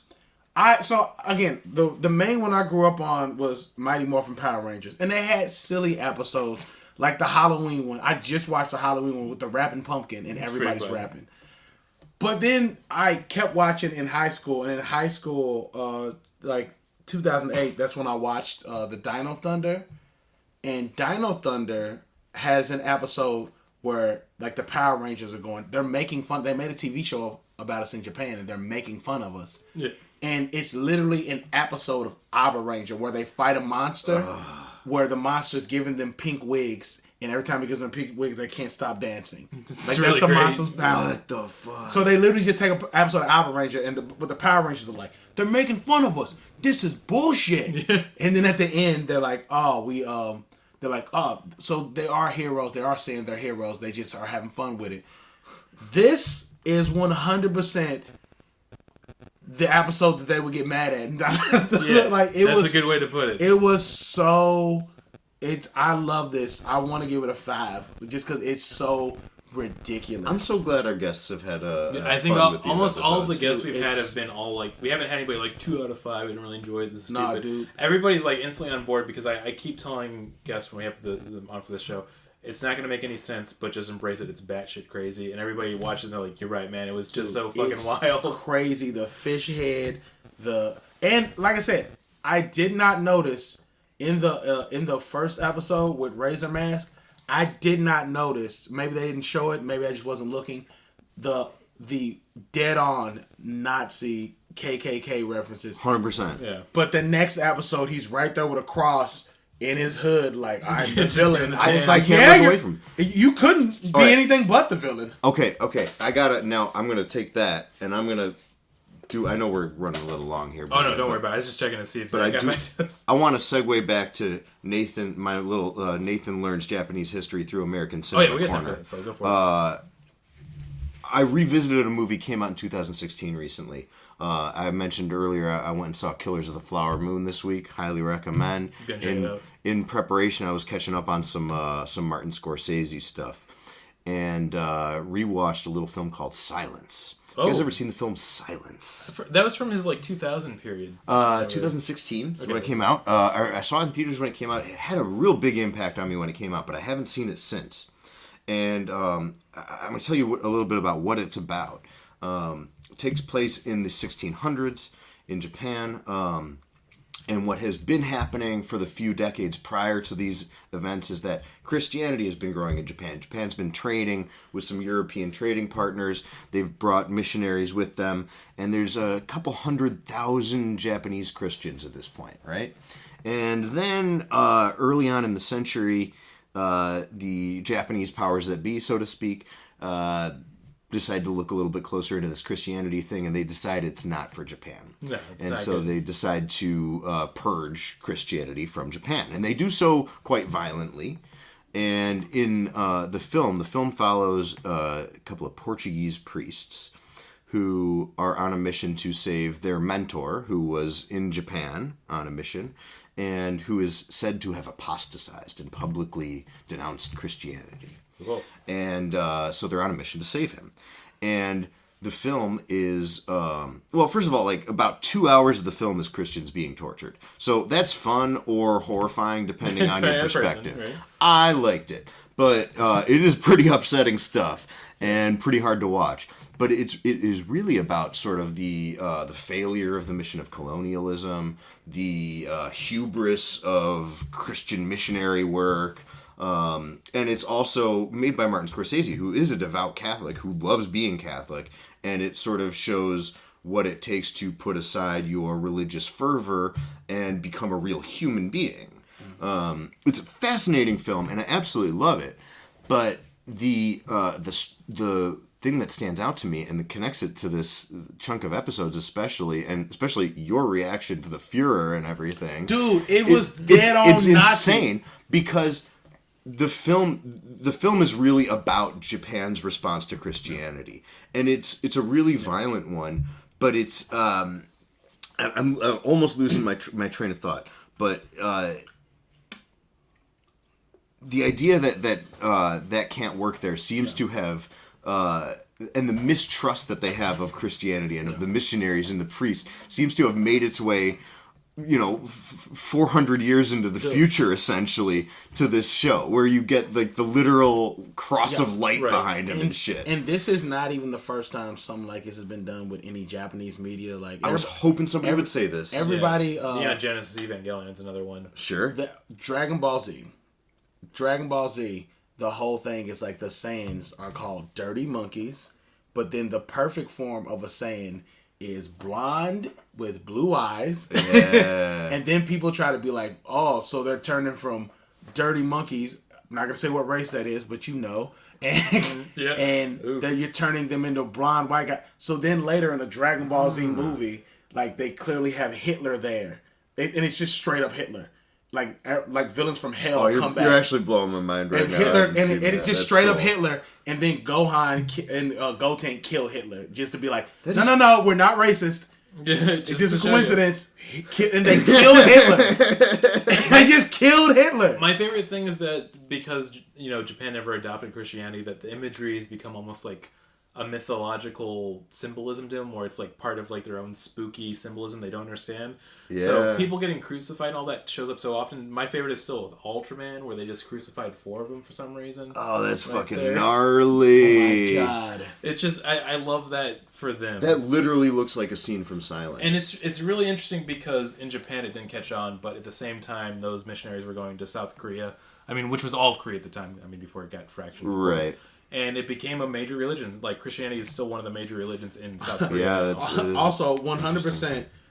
I looked up Hitler DBZ. Yeah, and it said, "Oh, he's just the dictator." Nigga, that's Hitler.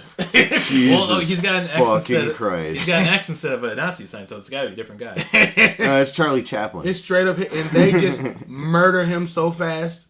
They're like, we're not going to give him any more than 14 seconds of airtime. I think that's so fun. We need that because, like I said, we're dumb now, so it helps when you watch a show and they're like, that's Hitler, he's bad, he's dead now. Like, we got to get that back. That's so satisfying. It is really satisfying. You guys, Silence. Great movie. If anybody out there doesn't have the stomach for Killers of the Flower Moon because it's 3.5 hours, Silence is a lean 2 hours and 40. So. Which is very short for a Scorsese. Especially for later and periods he's in Scorsese. that's like in the peripheral of mine where I haven't seen that Scorsese era because I feel like it is one of my favorite eras of Scorsese, and it's one of my favorite movies from that era. Yeah, it's because really like after Departed, I kind of dropped off from his movies for the next few years. I like Departed a lot too. Yeah.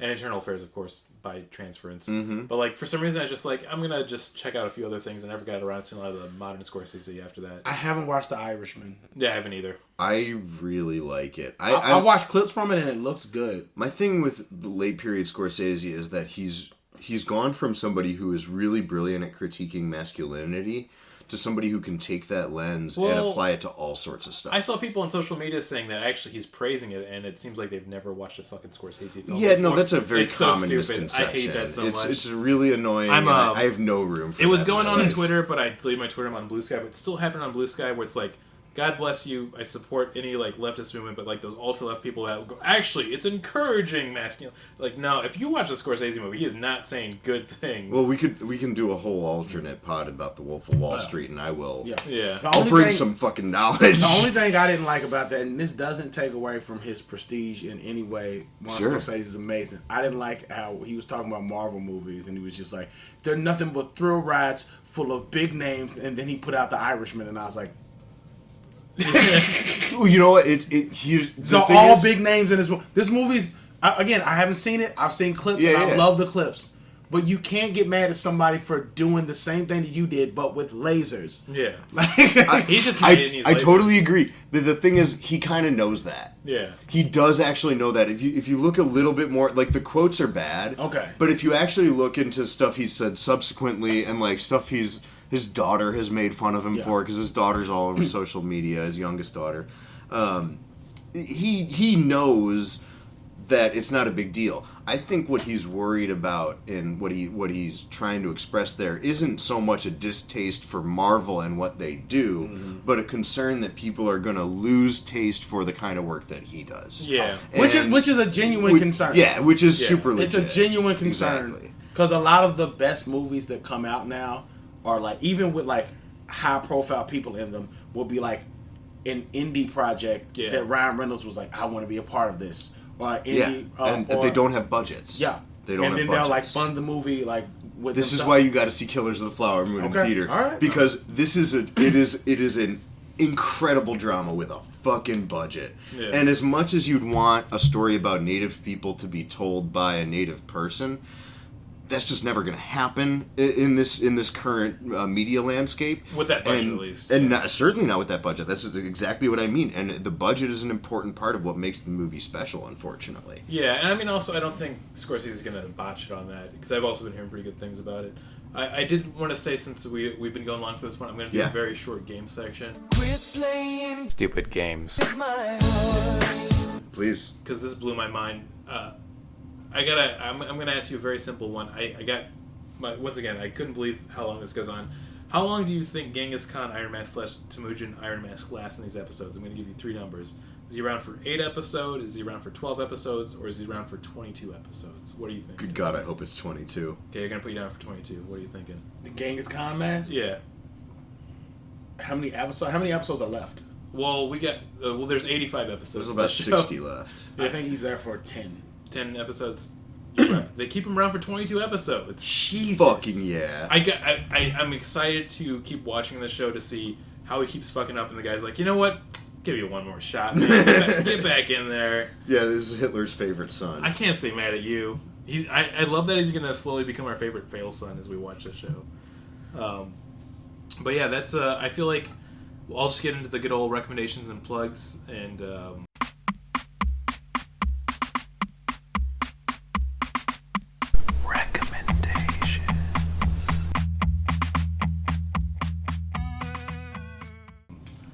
We just got the new dates for Thirst for Adventure, that one D&D show we've been doing at Lincoln Lodge.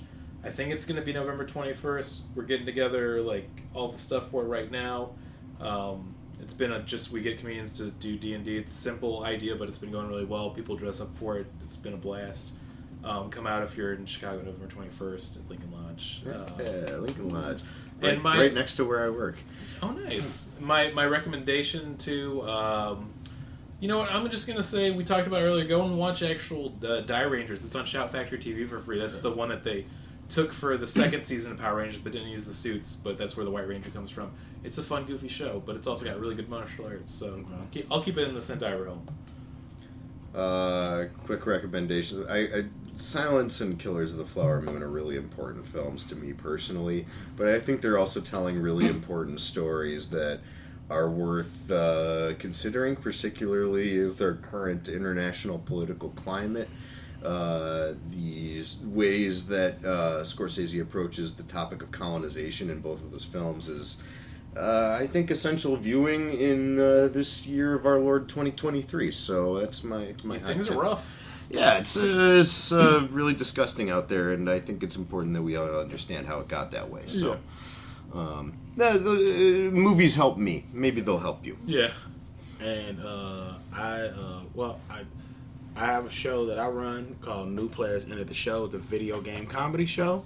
Comedians do regular stand-up, but then the last 20 or 30 minutes of the show, they play video games against each other while I commentate and make fun of them. That's a great show. Whoever wins that stays on stage, and they play 3 people in the audience for prizes. We give away free prizes every time, first, second, third, fourth. So come out. That's a fun format, man. That's really cool. It's a really good show. And then it's a fun show, and we're trying to turn it into like a community video game thing. So if we have the room for 2 hours, get there 30 minutes early. If you come to the show early and buy a ticket early, come in, play video games. We'll have some setup.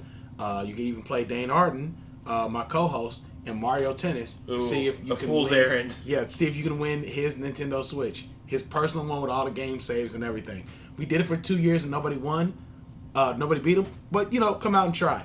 So, video games before, then an hour show, and then video games after for 30 minutes. Are you all doing a stream of that too as you do it? I feel like we used to. I don't know. We might bring it back. Yeah, because that was really fun too, especially when I couldn't make out, especially the baby times. But and then for any Power Rangers recommendations, I always recommend Mighty Morphin, and Zeo, just because like you get some of the OG cast in there. But I also for other ones, I would recommend Time Force. Time Force. What's the other one after Time Force? Oh, you mentioned Dino Fury, I think. Time Force, Dino Thunder, and before that's Ninja Storm. And they those are the first 2 Disney ones. And if you want good crossover episodes, I think the best, from all the Rangers, Forever Red is all the first Red Rangers. It's like an hour special. All the first Red Rangers from the first 14 seasons, and the Quantum Ranger from Time Force. Forever Red is amazing. And then I usually say Once a Ranger, but I'm gonna say Dimensions. It's like Power Rangers Ninja Steel. Dimensions in Danger, I think is what it's called. A bunch of old Rangers come back together, and Tommy, rest in peace, Jason David Frank. Yeah, that's a bummer still, man. He uses all of his Ranger power. He has a Master Morpher, and there's an amazing fight scene where he's fighting a clone of himself, and he's switching between all the powers. And I was like, this scene is worth the whole episode. It's really fun. Yeah, I gotta check that out then. But yeah, I feel like it's a good way to wrap it up. Check it out. Got good Sentai recommendations. Yes. The Scorsese, which I think is a really fun pairing. Yes. I gotta be me. I gotta be me. I completely get it. I mean, I was almost tempted to recommend House again, but I can't do that. We can't go down that path. But as always, gonna close out as we say, just give them the soccer ball. Life's giving you problems. You gotta give them the soccer ball. Kaboom. Yeah. Okay. Kaboom. Yeah, I love the okay so much they do with it. Okay. Okay. Okay. Okay.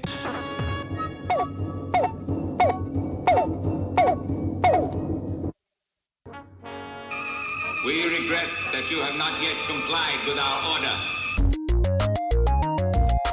This show has been brought to you by Machine Culture.